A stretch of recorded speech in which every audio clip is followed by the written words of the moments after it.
Student exercise 7.3 में question based है। 7.5 theorem है, RHS कॉन्ग्रेंस रूल है।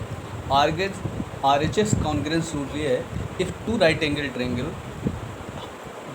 triangles the hypotenuse and the one side of one triangle is equal to the hypotenuse of other triangle, the hypotenuse and the one side, then these two angles are the congruent triangle. This condition is called the RHS congruent condition. इसका मतलब ये है कि दो right angle triangle हैं, तो यहाँ देख रहे हैं कि एक PQR और दूसरा एक ABC राइट एंगल ट्रायंगल है। और इस राइट एंगल ट्रायंगल में ये देख रहे हैं कि इस एंगल Q की वैल्यू इस P के इक्वल है, तो दोनों में ये 90 डिग्री, इसलिए ये भी राइट एंगल और ये भी। इसमें से इसका जो ये हाइपोटेनस है ये 5 सेंटीमीटर और इसमें ये AC की वैल्यू हाइपोटेनस ये 5 सेंटीमीटर है। और सिमिलरली इसकी जो वन साइड है ये 4 सेंटीमीटर है और ये भी 4 सेंटीमीटर। तो इसमें इसका हाइपोटेनस इक्वल है और इसकी वन साइड इक्वल है, इसलिए ये जो ट्रायंगल है PQR congruent to triangle ABC। तो ये RHS कॉन्ग्रुएंट कंडीशन है। R का मतलब होता है यहाँ पर राइट एंगल और H का मतलब होता है हाइपोटेनस और S का मतलब होता है साइड। तो यहाँ राइट एंगल इसलिए कि ये 90 डिग्री, H का मतलब ये हाइपोटेनस 5 सेंटीमीटर है और S मीन्स साइड है इसकी 4 सेंटीमीटर। तो इसी पर एक्सरसाइज बेस्ड है 7.3। इसमें आगे कोई क्वेश्चन कराते हैं। Question number 1 exercise 7.3। इसमें गिवन है कि ABC and DBC are two isosceles triangle. ABC and DBC, तो ABC is a isosceles triangle and DBC D point ये BC are the two isosceles triangle. Isosceles triangle are the two triangles. इसमें BC vertices and AD A and D are the same side of the BC। इसमें दिया same side है A और D दोनों इस BC के, and AD को extend किया इस P पॉइंट तक। और हमें ये चीज़ें प्रूफ करनी है। Triangle ABC congruent to triangle ACD, तो AB और यहाँ पर D ये ABD ये ट्रायंगल इस ट्रायंगल के कॉन्ग्रुएंट होगा, AD और C के कॉन्ग्रुएंट होगा। और ABP तो ABP तो A ये B ये P और ट्रायंगल कॉन्ग्रुएंट हो जाएगा AC और P के कॉन्ग्रुएंट होगा। दूसरी कंडीशन ये प्रूफ करनी है। AP बाइसेक्ट कर रहा है एंगल A और एंगल D को, तो A और D का मतलब ये एंगल ये दोनों एंगल इक्वल होंगे, ये प्रूफ करना है। और थर्ड इसमें ये कि AP is perpendicular bisector of the BC। ये जो AP लाइन है इस BC को बाइसेक्ट कर रही है, इसका मतलब ये इस पर बाइसेक्ट कर रही है, तो BP की वैल्यू PC के इक्वल प्रूफ करनी है। और इस पर ये परपेंडिकुलर है, तो इस एंगल P की जो वैल्यू हमें 90 और इस APC की वैल्यू और APB की वैल्यू दोनों की वैल्यू हमें 90 प्रूफ करनी है। तो ये इस क्वेश्चन में। अब इसको सॉल्व करते हैं, किस तरीके से करेंगे इसे। In triangle ABD, in triangle first part में ABD and triangle ADC, in triangle ADC, इन दोनों ट्रायंगल। अब इसमें देख रहे हैं कि ये दोनों आइसोसेलेस ट्रायंगल है, जिसमें कि ये AB जो साइड है वो इस AC के इक्वल है। आइसोसेलेस ट्रायंगल की दो साइड इक्वल होती हैं और यहाँ पर AB और AC इसकी इक्वल है, तो यहाँ लिखेंगे AB is equal to AC because triangle ABC is a isosceles triangle. तो यहाँ पर ये हो जाएगा, ये क्वेश्चन में गिवन है कि ABC आइसोसेलेस ट्रायंगल है। और इसके अलावा दूसरा इसमें ये गिवन है कि BD की जो वैल्यू है या DB की वैल्यू DC के इक्वल है, तो यहाँ लिख सकते हैं कि BD इज़ इक्वल टू हो जाएगा CD के। ये भी ट्रायंगल DB और C ये भी आइसोसेलेस ट्रायंगल है, ये क्वेश्चन में गिवन है। तो यहाँ से ये भी क्वेश्चन में गिवन है, तो यहाँ लिख लेंगे ये भी given, this two triangle are the isosceles triangle. AD दोनों ट्रायंगल में कॉमन है, तो AD is equal to AD, तो AD is equal to AD यहाँ पे लिखेंगे कॉमन है। इस ट्रायंगल की तीनों साइड इस ट्रायंगल की तीनों साइड के इक्वल है, तो इसकी ये साइड इसके इक्वल है, ये इसके इक्वल है और ये दोनों में कॉमन है। Therefore triangle A B D congruent to triangle A D C, और यहाँ कॉन्ग्रेंसी की जो कंडीशन होगी वो तीनों साइड है, इसलिए एस एस एस कॉन्ग्रेंसी कंडीशन होगी, जो कि इसमें पहला पार्ट है कि ए बी डी कॉन्ग्रेंट होगा ए सी डी के, तो ए बी डी कॉन्ग्रेंट हो जाएगा ए सी डी के। यही हमें इसमें प्रूव करना है। ये दोनों ट्रायंगल अगर कॉन्ग्रेंट होंगे तो इसमें से ये एंगल बी ए और डी की जो वैल्यू होगी एंगल सी ए डी की, तो एंगल बी ए डी ये एंगल इस एंगल के इक्वल होगा by C P C D. तो यहाँ लिख सकते हैं कि angle B A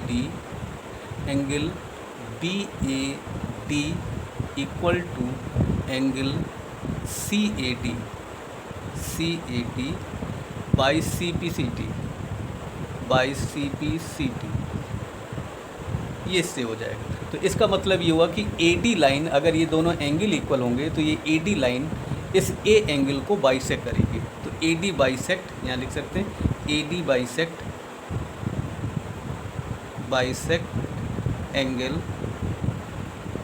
angle A, इस तरीके। इसको इक्वेशन नंबर 1 ले लेंगे यहाँ पर। दूसरा इसमें प्रूफ करना है कि ए बी पी, तो A B P triangle A C P के कॉन्ग्रेंट होगा, ये हमें प्रूफ करना है। तो इन दोनों ट्रायंगल को लेंगे, इसमें से जो ए बी साइड है वो ए सी के इक्वल है। इन दोनों ट्रायंगल में ए बी की वैल्यू ए सी के इक्वल है, ये क्वेश्चन में गिवन है, क्योंकि ये ट्रायंगल आइसोसेलेस ट्रायंगल है और आइसोसेलेस ट्रायंगल की दो साइड इक्वल होती है। दूसरा इसमें ये गिवन है, अभी ये प्रूफ किया कि ये एंगल इस एंगल के इक्वल है। तो एंगल बी ए और पी की जो वैल्यू है, चूँकि ये बाइसेक्ट कर रहा है, तो एंगल बी ए पी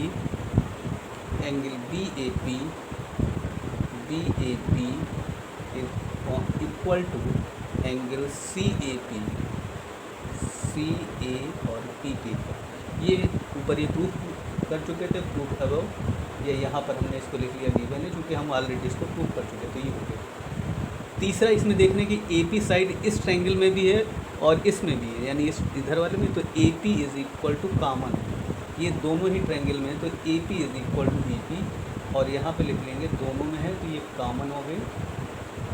इस ट्रायंगल में भी है, इसमें भी। Therefore triangle A B P congruent to triangle A C P, ये ए बी पी कॉन्ग्रेंट होगा ट्रायंगल ए सी पी के। सेकंड पार्ट में हमें यही प्रूव करना था कि ए बी पी कॉन्ग्रेंट होगा ट्रायंगल ए सी पी के, इसे प्रूव कर दिया गया यहाँ पर। ये अगर ट्रायंगल इसके कॉन्ग्रेंट होगा ए बी पी के, तो यहाँ से बी पी की value B P is equal to P C by C P C T. तो अगर ये दोनों ट्रायंगल कॉन्ग्रेंट होंगे तो B P is equal to P C होगा।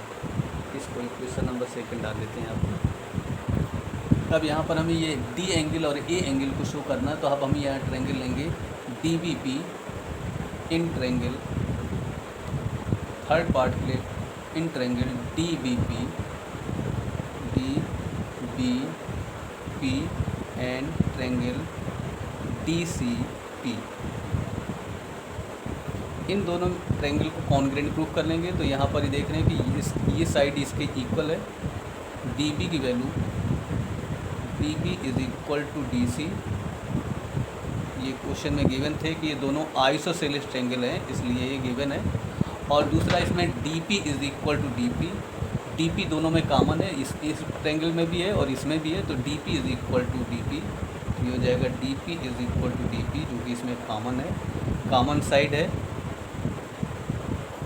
और इसके अलावा इसमें ये गिवन है कि बी पी की वैल्यू पी सी के इक्वल है। अभी यहाँ कॉन्ग्रेंट कंडीशन से प्रूफ की है, ये B P is equal to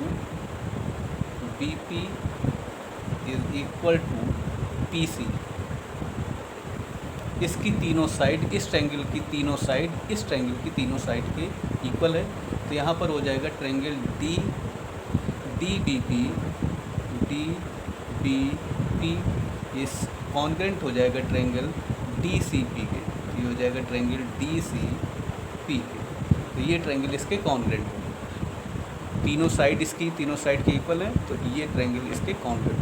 कॉन्ग्रेंसी की कंडीशन यहाँ पर होगी एस एस एस कॉन्ग्रेंसी कंडीशन होगी, यानी तीनों साइड थी, तो ये इसके कॉन्ग्रेंट। अगर ये ट्रायंगल इसके कॉन्ग्रेंट हो जाएगा तो यहाँ से ये जो एंगल होगा वो इस वाले एंगल के इक्वल होगा। इसका मतलब एंगल बी डी पी की जो वैल्यू होगी, angle B D P is equal to angle C D P, तो ये हो जाएगा सी डी पी। इसका मतलब D P bisect D P line side D P bisect angle D. ये जो डी पी लाइन है ये इस पूरे इस डी एंगल को बाइसेक्ट कर रही है, यानी ये दोनों एंगल इक्वल है। इसको इक्वेशन नंबर सेकंड कर लेंगे। अब देख रहे हैं कि फर्स्ट और सेकंड से ये जो साइड है एपी साइड में जो फर्स्ट में ही दिया गया था कि एडी जो लाइन है इस ए एंगल को बाइसेक्ट करती है, और यही जो लाइन है डीपी जो कि आगे बढ़ रही है इस डी एंगल को बाइसेक्ट कर रही है। तो इसका मतलब ये जो एपी लाइन है एंगल ए और डी को बाइसेक्ट कर रही है। तो यही है यहाँ पर हमें थर्ड पार्ट में प्रूव करना था कि AP bisect from equation number, यहाँ पे लिख लेंगे from equation number AP bisect from equation first and second AP bisect angle A and angle D. यही हमें थर्ड पार्ट में प्रूव करना था। तो ये थर्ड पार्ट में हमने ये प्रूव किया कि एपी जो लाइन है वो ए और डी एंगल को बाइसेक्ट करती है। फोर्थ पार्ट में प्रूव करना है AP perpendicular bisector of the BC. अभी हमने ये प्रूव कर चुके थे कि बीपी की वैल्यू टीसी के इक्वल है और ट्रायंगल एबीपी कॉन्ग्रेंट है ट्रायंगल एसीपी की। तो यहाँ लिख लेते हैं सिंस ट्रायंगल एबीपी कॉन्ग्रेंट है कॉन्ग्रेंट टू ट्रायंगल एसीपी के। इसको अभी प्रूव कर चुके थे। तो इन दोनों, अब यहाँ से अगर ये दोनों ट्रायंगल कॉन्ग्रेंट होंगे तो यहाँ से इसकी जो वैल्यू होगी ये दोनों एंगल भी बाई सी पी इक्वल हो जाएंगे। देयरफॉर एंगल ए पी और बी की value angle A P B की वैल्यू एंगल ए पी और सी के इक्वल होगी। बाई सी पी ये एंगल इस वाले एंगल के इक्वल होगा, लेकिन ये दोनों लीनियर पेयर है। तो यहाँ लिखेंगे सिंस एंगल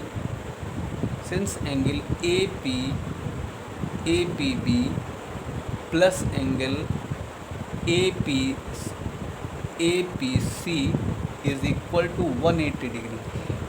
ये दोनों लीनियर पेयर हैं और इन दोनों की जो वैल्यू होगी, इन दोनों का जो सम होगा वो 180 डिग्री होगा और ये दोनों एंगल इक्वल हैं। तो यहाँ पर लिख देंगे ए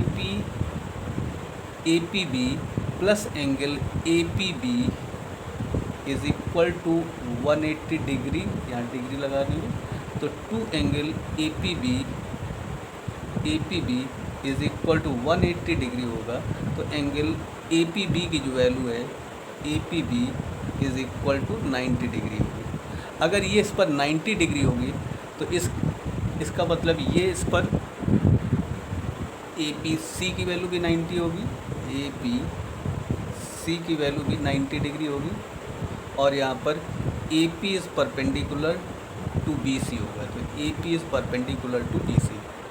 यहाँ ये और लिख लेंगे कि angle A P B and angle A P C are linear pair. ये लीनियर पेयर एंगल है, इसकी वैल्यू हो जाएगी। यहाँ पर A P perpendicular to B C है और B P is equal to P C है, ये इसके इक्वल है और ये इस पर 90 डिग्री है। तो इसका मतलब A P is perpendicular bisector to the B C. A P is perpendicular bisector to B C. यही हमें फोर्थ पार्ट में प्रूव करना है। तो इस तरीके से इस क्वेश्चन को कंप्लीट करेंगे। ये भी क्वेश्चन फर्स्ट जैसा ही है कि A D is the altitude of the isosceles triangle A B C A B is equal to A C, so that A D bisect angle B C and A D bisect angle A. तो यहाँ दिया A B C isosceles triangle है, और isosceles triangle में A B की जो value है वो ए डी के इक्वल है, A B is equal to A C के इक्वल है, ये क्वेश्चन में दिया है। दूसरा इसमें ये कि ये दिया गया कि ये 90 डिग्री, ये एल्टीट्यूड है, तो एल्टीट्यूड है तो ये एंगल 90 डिग्री है, और ए डी सी इस पर भी होगा तो ये एंगल भी 90 डिग्री। अब इन दोनों ट्रायंगल को हम कॉन्ग्रेंट पहले प्रूफ करेंगे, और फिर इसके बाद ए डी को बाइसेक्ट करेंगे इस angle. In triangle A D B